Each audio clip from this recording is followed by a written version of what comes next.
This is the Aftermarket Radio Network. It's your Weekly Blitz with Chris, keeping you in the game.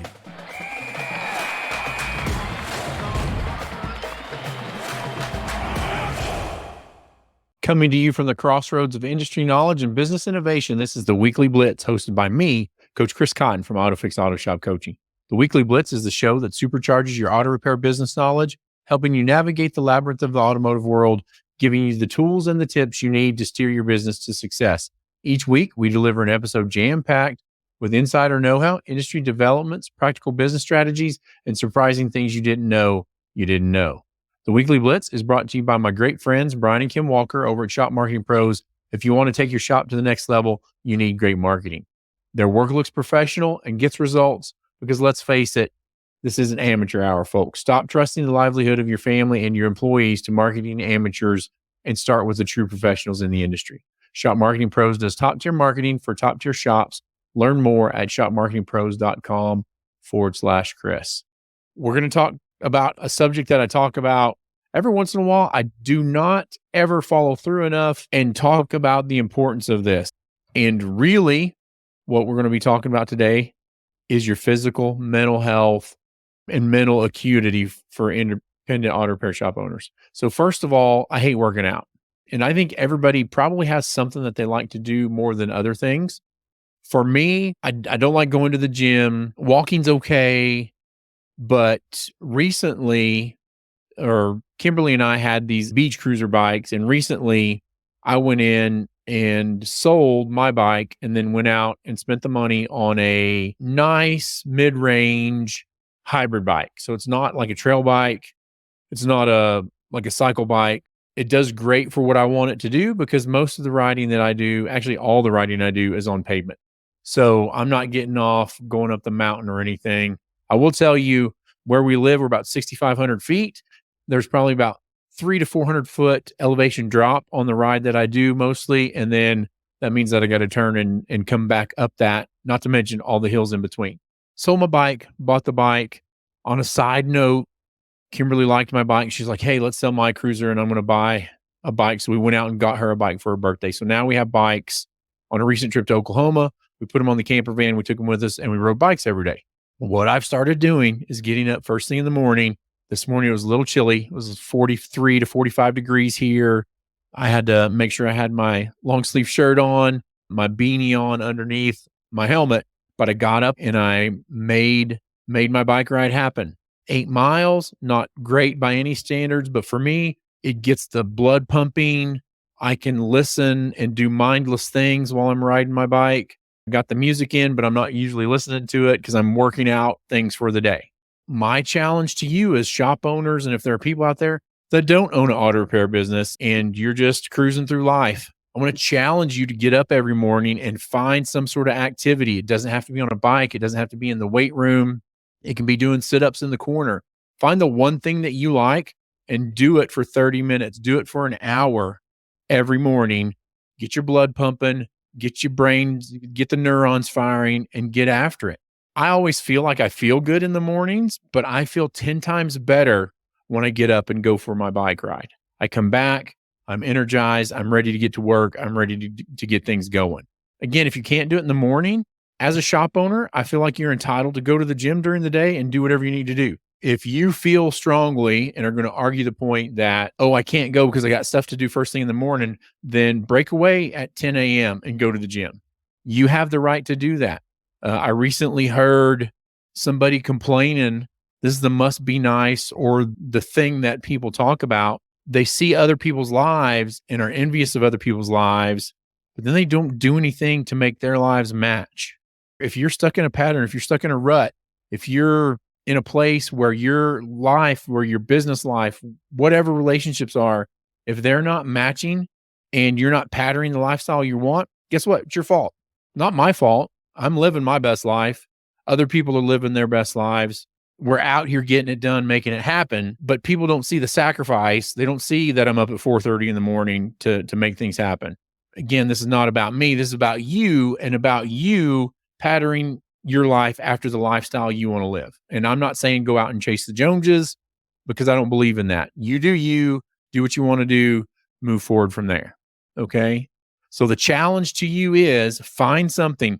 If you can't work out and you can do a 20-minute walk on the sidewalk around your shop, go do that. Go do something. Get your blood pumping, get your brain, again, neurons firing, get out, make it happen, reduce some of the stress, lose 5 to 10 pounds, because who couldn't really gain, or who wouldn't feel better if they didn't lose 5 to 10 pounds?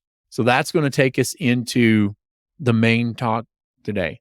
But I feel great. This bicycle thing's been kind of weird because I get out and the first mile is probably downhill and I am getting it like a zoomie, like our dogs used to do. I get the zoomies. And this morning I was zooming down the mountain, 43 degrees, nice and chilly. I look to my left down the river and there's American Eagle, like going step and step. We're both zooming together. Now, I would say I feel like I look majestic and feel majestic on my bike, but I did not look anywhere near as majestic as that eagle did cruising down the valley. And if I wouldn't have got up and got off my lazy ass this morning and gone out and got my bike ride, I would have never had that experience. Anyway, there's that. So we're talking about physical activity, mental health, mental acuity for independent auto repair shops. This is extremely important. The world of auto repair is a dynamic blend of technical expertise, customer service, business acumen. The independent auto repair shop owner, as the epicenter of the universe, as their universe and their people's universe, has a unique set of responsibilities. Success in this industry isn't merely a result of knowing the ins and outs of vehicles. It's deeply connected to the shop owner's physical health, mental well-being, and sharpness of mind. Let's dig into why these aspects are critical for successful ownership and operation and how they influence profits, relationships, and work-life balance. Number one, physical health. This is the backbone of operational stamina. Stamina and energy.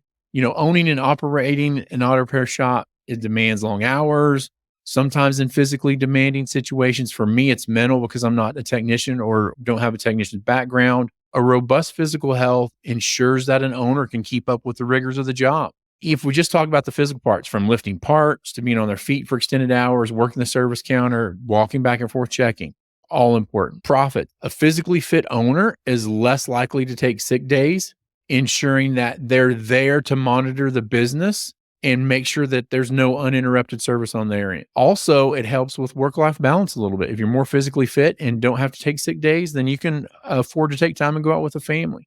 This consistent presence can directly relate to steady or increased profit.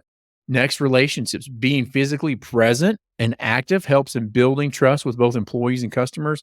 It demonstrates commitment and dedication, values that resonate well in any business setting.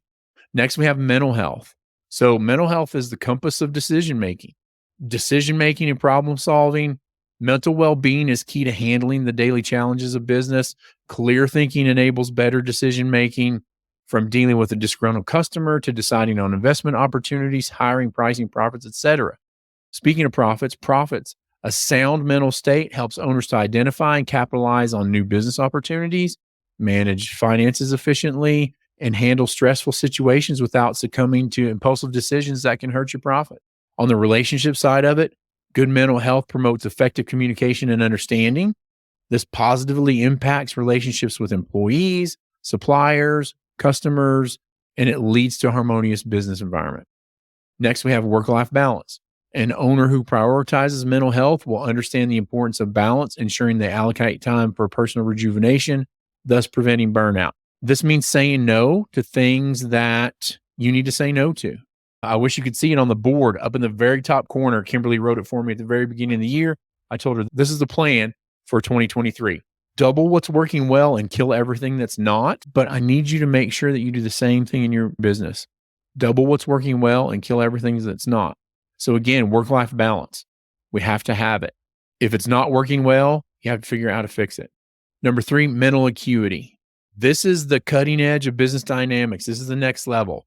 Adaptability in the ever-evolving world of auto repair. You have to stay updated with the latest in technology and repair methodologies. This is all crucial.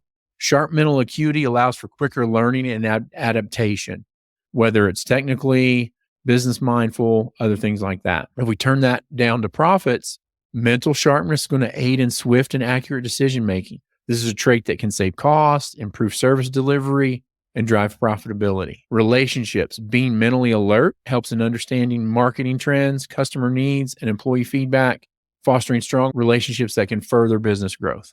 Finally, in this category, we got work-life balance. A sharp mind can streamline operations, delegate effectively, and recognize when to step back, promoting a better balance between work and personal life. In conclusion, for an independent auto repair shop owner, the connection between personal and well-being and business success is profound. Physical health, mental well-being, and mental acuity are not just personal assets, they're business assets too. By prioritizing these aspects, shop owners not only set themselves up for personal commitment, but also ensure the sustainable growth and profitability of their enterprise. So, in a world that often celebrates relentless work, it's essential to remember that the well-being of the captain, whoever's driving the ship, directly influences the ship's direction. So I challenge you, find something to do, get your blood pumping, get your neurons firing, get out there and stay driven. I truly believe in the power of knowledge and collaboration to drive success, and I trust that the insights we've shared today can empower you to take your auto repair business to the next level. We're incredibly grateful for all of our listeners. Your commitment to learning, growth, and improvement is what keeps us doing what we do, and we never forget that. We also want to thank our incredible sponsor, Shop Marketing Pros, for making the show possible. Their dedication to the success of independent auto repair shops like yours is truly unparalleled. Shop Marketing Pros provides top-tier marketing for top-tier shops just like yours. Remember, success doesn't come to you. You have to go out and get it. It's about making strategic decisions, fostering effective management, and continuously seeking to educate yourself and your team. That's what the Weekly Blitz is all about, and we're committed to being a resource for you every step of the way. Join us next week as we continue to provide actionable insights, expert advice, and real-world stories from the trenches of the auto repair industry. Don't forget to subscribe, share this podcast with fellow shop owners, and leave us a review if you enjoyed today's episode. As always, if you have any questions or topics you'd like us to tackle in an upcoming episode, please get in touch. Chris at AutoFix-SOS.com. Your input's what shapes this show. Until next time, I'm Chris Cotton signing off. Keep your gears running smoothly, keep learning, and keep growing. Remember, in this business, every day is a chance to get better. Here's to your continued success. As always, it's time to rise and grind, everybody. Stay driven. Have a great day. You've been listening to the Weekly Blitz with Coach Chris Cotton on the AftermarketRadioNetwork.com. Follow Chris on your favorite podcast listening app. Let him know what you'd like him to cover. His email is in the show notes. Chris is all for advancing the aftermarket.